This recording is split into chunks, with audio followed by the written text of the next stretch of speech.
If slavery never happened, then you would be in a grass hut. Yeah. Right? Well, we need reparations. Your reparations are that you get to live in America. You're welcome. You're welcome. You get to have the Christian religion. That's live right. better than your ancestors. The greatest moment in history for any brown or black country is the moment that the white man's ships arrive on your shore. That were brought over into slavery, which wasn't right, but they got the gospel when they got here. And you know what? I bet you there's a lot of Africans that if they hadn't have been brought over, not saying it was right, don't misunderstand, not justifying the slavery in the situation, but God, I still believe, used it. And now I'm sure there's a lot of Africans that got the gospel, and they're in heaven right now because they got the gospel. You know, what would be better? For them to have lived their entire life in Africa free, doing their voodoo or whatever, and then dying and going to hell, right? Or what happened? And then they go to heaven. They get the opportunity. Now, again, it doesn't justify it. The ends do not justify the means, but this is how God works. This is what God does in the Bible. And we have black people in here. I don't think any of you guys were ever slaves. I was never a slave. It's like, white privilege. You were never a slave. You were never living during the time, unless you're very old, like 60 or 70 maybe, or 80 years old, you're never even living during a time where segregation was a thing in this country. I mean, what are you crying about? Nothing even happened to you. You're just making up stuff.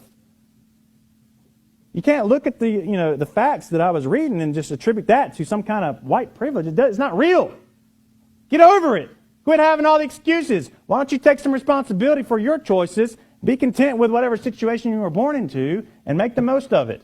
God's not limited to your situation. He can do above, what we ask or think. Well, just in case you're wondering how a large group of Christian folk could tolerate the blatant racism and white supremacy that's so prevalent in the mainstream American politics, well, here's your answer. I get so sick and tired, and I'm not being racial here. Cue the racist comment in 3, 2, 1. But I'm just going to preach just a minute. I get sick and tired of white boys all the time wanting to go to downtown Chattanooga and try to pattern their life out of how they're living downtown. Black boys with their breeches hanging off, and white boys want their breeches hanging off. And the hat turned sideways, and they want to turn their hat sideways.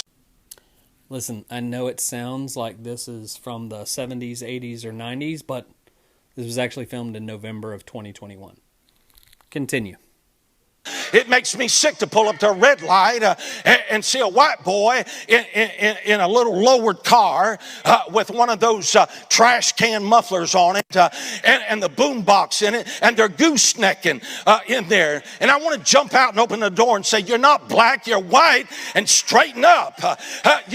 I'm just simply saying that God made a difference in us. And Listen, I know the temptation here is to believe that this is an anomaly, right? As if this is one dude sitting by himself in a Tennessee holler spewing out hatred, but he's not in a holler, and he's not in a small community church. He was a featured speaker at a camp meeting in a regional gathering of like-minded church folks who deliberately invited him to come and preach. And his message is not unique to him either. This is the type of racism that formed the foundation of the religious right in the early 70s when a group of preachers decided to take on the highest courts in the land because they wanted to make sure that their private Christian white schools remained, you guessed it, white. Because there was no government in the world that could tell them to do something that violated their Christian values that said whites and blacks should remain separate, distinct. Listen. We will never heal from stuff like this, from this sin, until we name it for what it is. Sin. Hello, what's up, good people? Welcome back to the channel and welcome back for another video. Now, in this video today, we need to talk about this pattern. A pattern so old and so consistent, it actually forms basically the backbone of white supremacy. And unfortunately, this really revolves around the white church in America or across the world. And in fact, by extension, the entire religion of Christianity.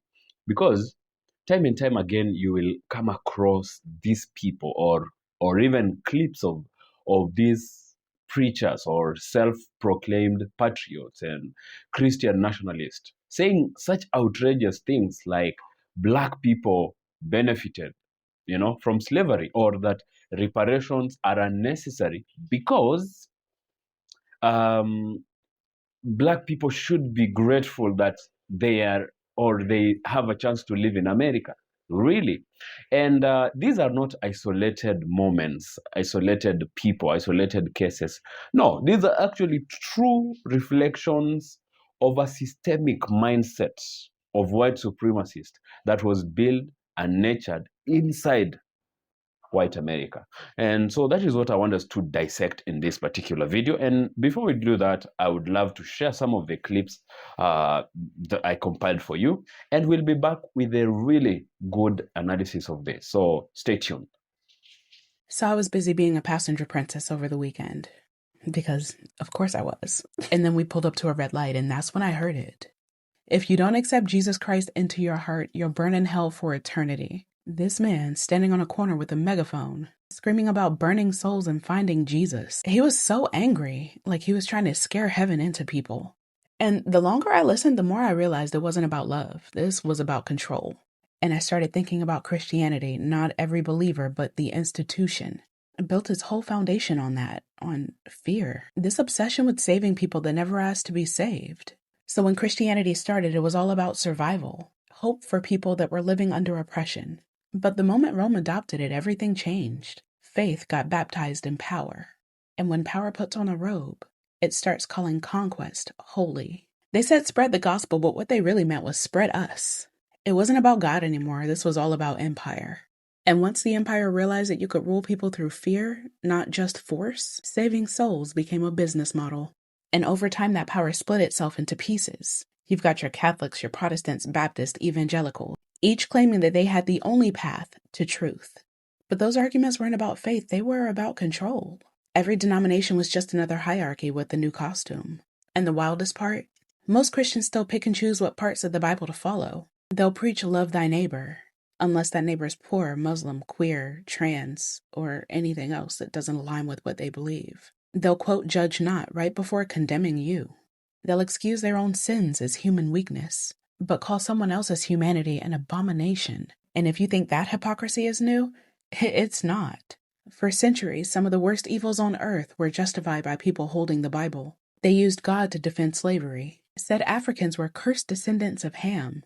They used God to erase indigenous nations, called genocide manifest destiny. They used God to colonize continents, burn women as witches, and silence the victims of the church's own abuse. They used God to enforce segregation, to sterilize black and brown women, to torture kids in conversion camps, to strip women of bodily autonomy, to invade nations and call it a divine mission. Every time, y'all, it is the same script. Violence disguised as virtue, oppression wrapped in scripture, and anyone who questioned it, blasphemy. Because that's the thing about blasphemy, right? It was never about protecting God. It was about protecting power. Jesus questioned religious leaders and they called him a blasphemer, then killed him for it, and then built churches in his name. Jeez. So when people today say, hold on now, don't question the church, I think about all the things that were justified by people who said the same exact thing. And I can't help but wonder how many times has silence been mistaken for faith. Now, it's not inquisitions or crusades. It's subtler, cleaner, but the spirit is still the same. Is megachurch pastors in designer suits preaching humility? Is politicians quoting scripture to take rights away? Is people showing up at Pride with signs about hell, but not one with a message about love? Is folks who claim to follow Jesus, but can't seem to follow his example?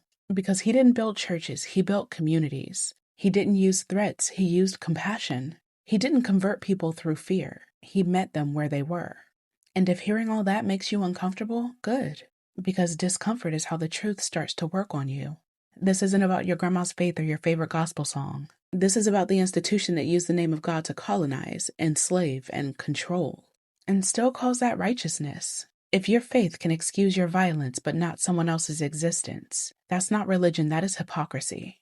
If your God can't handle questions, that's not faith, that's fear. And if your version of Christianity needs an enemy to survive, then maybe it isn't God you're serving, maybe it's empire. Remember, Mom, you love me. So yeah, that man on the corner with his microphone. He wasn't just yelling about Jesus. He was echoing centuries of control, fear, and moral superiority. Because Christianity didn't conquer the world through love. It conquered it through justification. Let me tell you about what black people suffered through after those white men's ship arrived on their shores. They got hundreds of years of enslavement, oppression, abuse, torture, murder, rape. Not only did black former slaves get nothing after emancipation, President Andrew Johnson, a white Southerner, he made certain that white enslavers were made whole. Reparations, but not for former slaves, reparations for rich white slave owners. After the Civil War, blacks were kept poor, systematically poor, and with almost zero ability to grow wealth. Thousands of black prisoners were leased by southern states to former white enslavers in what were called convict leases, where blacks, again, worked for free while white men made themselves rich again from their labor and upon their broken backs.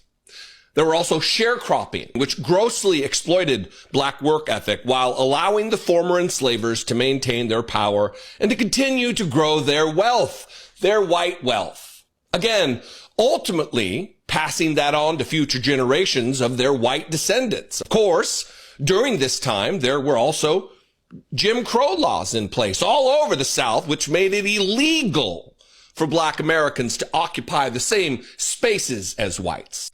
Hospitals and bathrooms, private buildings, elevators, phone booths, restaurants, water fountains.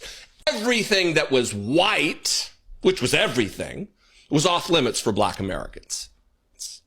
Jim Crow laws also intended to force black people into indentured servitude, to limit their voice in the political system by stripping away their constitutional rights to vote, and to control where they live.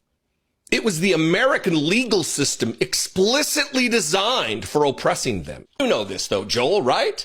So tell me, Joel Webben, your goofy little sidekick maybe, or anybody else for that matter, black people should be thankful? America wasn't a different nation back then. In so many ways, we are the same country, making the same mistakes, abusing the same peoples, reinforcing those same old traumas. I can't believe I have to say this. A Christian pastor recently suggested to me that I should be grateful that my ancestors were enslaved because I now have the gospel. And stick around because the history won't disappoint. First of all, his gospel clearly isn't my gospel. My gospel is good news for the oppressed, not a good excuse for oppression. Second, and this is very important, Christianity already existed in West Africa well before white enslavers stole my ancestors. In fact, historians found a letter written in the year 1619. Yes, that 1619. In the letter, a Catholic bishop was outraged that more than 4,000 African Christians had been captured by slave traders in modern-day Angola. This was in 1619, which means it is not just probable but likely that there were Christians among the very first Africans sold to this land. So no, we didn't need your bastardized version of Christianity then, and we surely don't need it now. This is straight clinical, y'all. Look, Zora Neale Hurston said it best. All skin folk and kinfolk. And I'll take it further. During slavery and colonialism, Christianity was weaponized to frame black suffering as divine will or God's mercy. It's psychological warfare. It creates internalized oppression where we as marginalized people unconsciously adopt the very narratives that dehumanize us. And these teachings fracture our identity, embedding shame and self-alienation by equating blackness with sin. And calling slavery God's mercy, that's trauma bonding, a Stockholm syndrome-like attachment to the ideologies of our abusers. It's survival mechanisms gone rogue, conflating abuse with spiritual virtue. And it's killing us. You know, psychoanalytic therapy can help with confronting how you unconsciously absorbed white supremacist theology and how it perpetuates self-loathing. And before you all say, Rob, it's the version of Christianity that's corrupt. You know, they twisted the teachings of Jesus. They twisted the teachings of God. Well, here's a news flash for all of you. It's all toxic. Even progressive theology is inherently toxic. So let's not be coy here. Okay, and if we take Freud's concept of the superego, the internalized voice of societal authority, it explains how oppressive teachings become moral imperatives, twisting our pain into some twisted form of piety. We've been conditioned to worship our own suffering. Y'all, I'm tired. I'm so tired. I'm so tired of this addiction to Christianity, this addiction to God, addiction to Jesus, addiction to the Bible.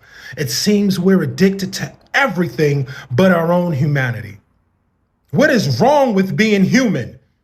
And if we don't wake up, and I mean soon, if we don't turn to therapy and confront these open wounds, we will remain broken, still bound, and still believing the lies that were never meant to set us free.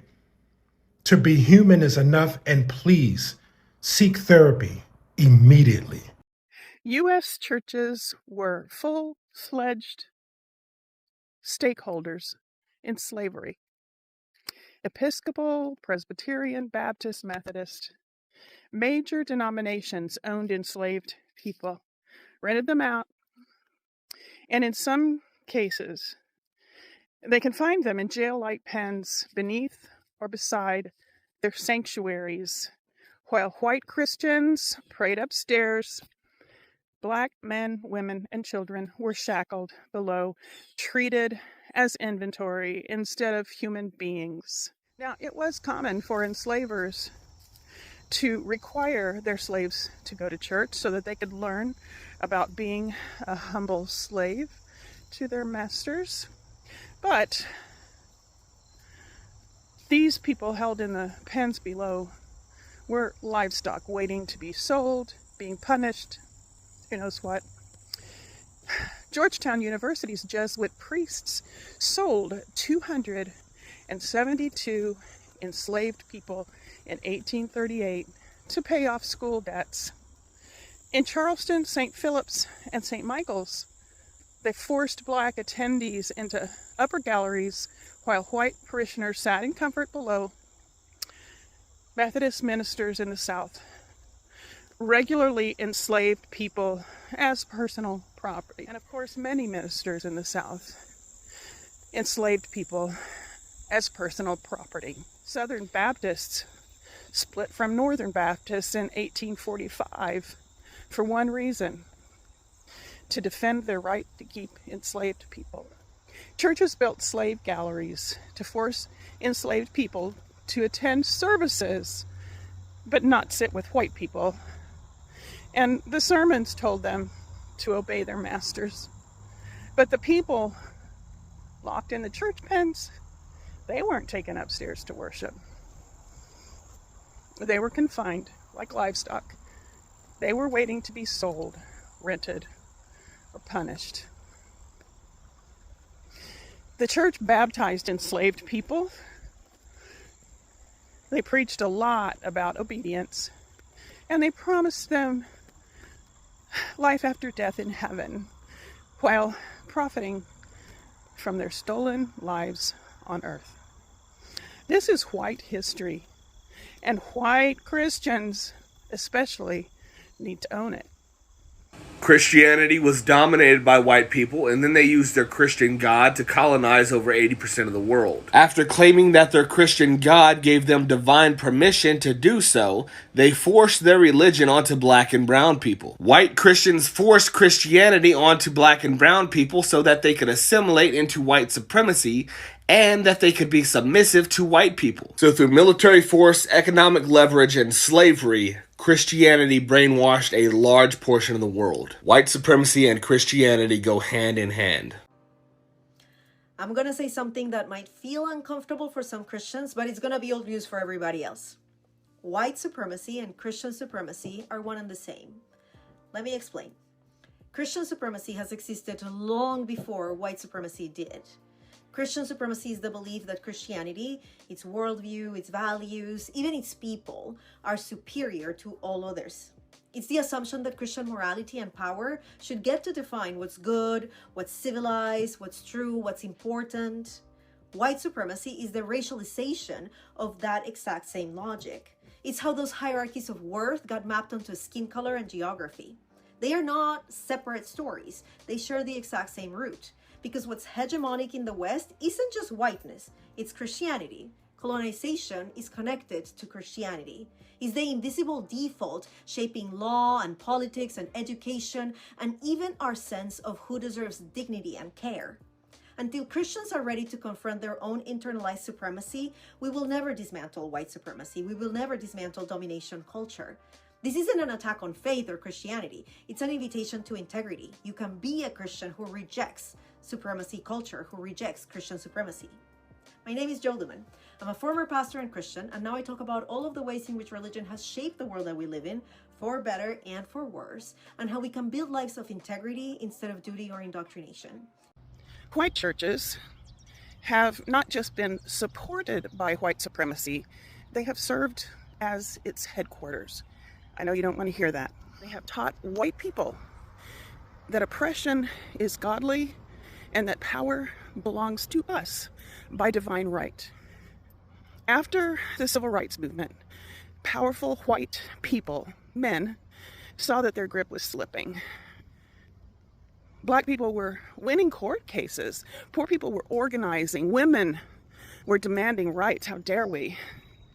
LGBTQ people were coming out of their closets.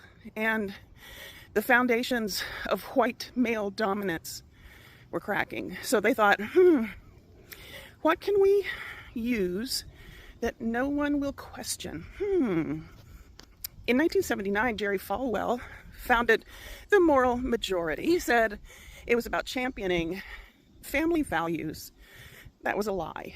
The real trigger was that the IRS had begun revoking tax exemptions for whites-only Christian schools.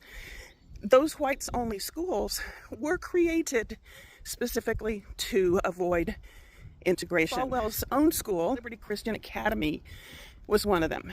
The platform of the Moral Majority ended up getting built around the issue of abortion. Although that wasn't the original plan, they basically test drove different topics to see which ones would resonate the most with the audience they needed to capture, which was white Americans, white Christian Americans. It had everything to do with maintaining the right to discriminate, yet still enjoy government benefits. This guy named Paul Weyrich, who was a conservative political strategist, he teamed up with Falwell to build a political base. He admitted that abortion had not really motivated white evangelicals until it became politically useful. Their real grievance was losing control over who could sit in their classrooms, walk into their churches, and live in their neighborhoods. Once they realized that abortion could mask their racial panic, they made that their headline issue. They built a movement that turned pulpits into propaganda platforms. Sunday services became political strategy sessions. That's illegal. You're not supposed to be able to do that at a church if you're getting tax exemption. Ministers told white families that their enemies were not the wealthy elites exploiting their labor. They were not the politicians cutting their wages and stealing their pensions. The churches pointed to the poor, the black, the brown, the queer, the immigrant. Those people are the ones that are taking food out of your children's plate. They told white people they were being persecuted every time they were asked to share. And yes, I understand what it means for me to say this out loud. I know what it means to say that the church, something which is so sacred to so many, has been a central engine of the immoral institution of white supremacy. I know this will upset people. The white church has stood on the wrong side of every fight for justice in this country. Every one. During slavery, it defended human ownership. During Jim Crow, it defended lynching and segregation. Christian church members attended lynchings and brought their children to steep them in that evil. During the civil rights movement, it defended denying benefits to black people. During the rise of Trump, it defended cruelty in the name of religious liberty, as if Trump has a clue. Some churches resisted, yes. There are liberal churches who have a strong history of being on the right side of these issues, but most didn't. Most chose comfort. Even now, white churches help elect leaders who lie, steal, incite violence. They wage war on education. They call justice wokeness as an insult. They are consuming a message that keeps them at the center with the elite in their minds. They choose white power over compassion, over empathy. All right, welcome back. So, this is outrageous, and I want us to dissect it in a few steps that I have just really prepared. So, one, that the white church is, as historical pillar, strong pillar supporting white supremacy. And let's begin with this truth that people want to avoid, that for centuries, the church, or the white church in America, wasn't just a spiritual institution. It was the ideological headquarters for white supremacy and white supremacists.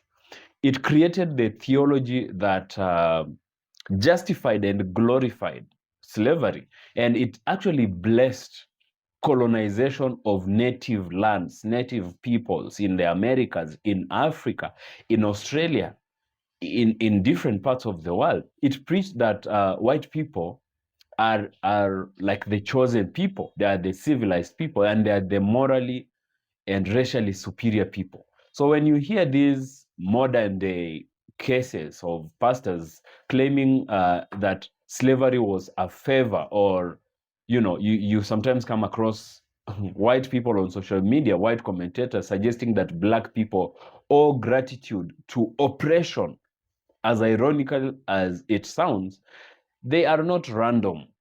They are not very weird, abnormal people. They are just repeating a formula that's been there, that has existed, and that was written for generations way before they even, learned. And secondly, we also talk about the illusion of divine ownership, or the illusion of ownership.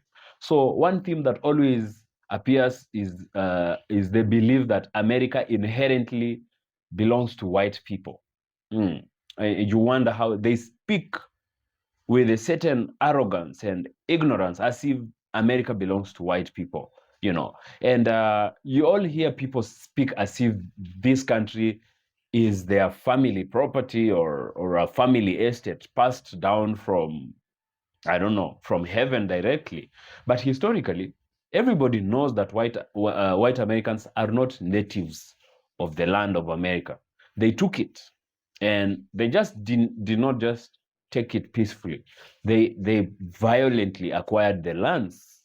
They, not just America, not that they are not only the Americas, even Africa, even Australia. Today, they are chasing everybody out of Australia, white people, white settlers from Europe, from the Great Britain, they call it, went and settled in Australia, found the aboriginals, of the natives of that land, and now they are a minority, and they are actually threatened with extinction, And so they took it violently from indigenous people, and they build the wealth, or its wealth, it's actually built on enslaved people, enslaved black people, enslaved people of color. Yet modern white supremacist rhetorics continue to claim that non-white persons living in America, for example, should be grateful, obedient, and quiet, because they feel like it's a favor, as if, And this kind of belief is not logical by any means. It's a product of centuries of a sort of entitlement that's actually backed religiously by the white church, unfortunately. So, and Christianity by extension, because when we talk about the white church, we are talking about Christianity. And thirdly, there's ignorance plus arrogance that now make up the white supremacist concept, or or ideology and theology. You know, another common theme across is that intentional ignorance. It's a refusal to acknowledge historical truths. You know, it is the arrogance to rewrite suffering, you know, as blessing and oppression as opportunities. People are oppressed. Black people are oppressed in America, but you want to force them to, you know, believe and acknowledge that that oppression is an opportunity for them to live in America. White supremacist thinking requires a constant state of denial, and it's a denial that they live on stolen land, the constant denial that they live on stolen labor, you know, denial of generational trauma, and denial of the fact that Black people and people of color build much of the foundation of what America is today. So instead, they actually use religion amongst themselves to frame themselves as righteous, and that everyone else is lucky to exist under their own system. So this is a mixture of confidence, ignorance, and arrogance. And this is what allows most of these absurd statements to be made with some complete kind of seriousness. And something else is the fact that, you know, what we can say, the modern spotlight on this old kind of mentality. So what is interesting today, or in the present day, is that these beliefs, once kept inside white churches, you know, private Christian schools and segregated communities, are actually now coming to the light. And with the help of social media, for example, it has forced these ideas out into the open, and you know, they can now be challenged, they can be mocked, exposed for exactly what these ideas are. And every time one of these say videos and clips goes viral, it reveals it really reveals that white supremacy is not a relic of the past. You know, it's alive, it is reinforced, and often still preached under the banner of Christianity. But now, you know, the truth is the world around is watching, and the world around knows what is happening, knows the truth. So when you see these kind of ideas and thoughts and videos, you understand, you need to understand the bigger picture. You know, they are not slip-ups, they are not mistakes. They are the echoes of a religious system that spent centuries trying to legitimize white power, or the concept of whiteness and whiteness is power. And today, as these voices, you know, get exposed, the truth just becomes clearer that white supremacy has always relied on myth and not morality, you know, on indoctrination and not inspiration, you know. And the more we call it out, I personally believe, the more we call it out, the weaker this myth really also becomes. Yeah. So that's my take on this. I don't know what you think about it, but you might as well share with me your thoughts and your opinion in the comment section below. If you like this video, give it a thumbs up and share it as well. And if you haven't subscribed to the channel, subscribe and become part of us. So until next time, see you in the next video.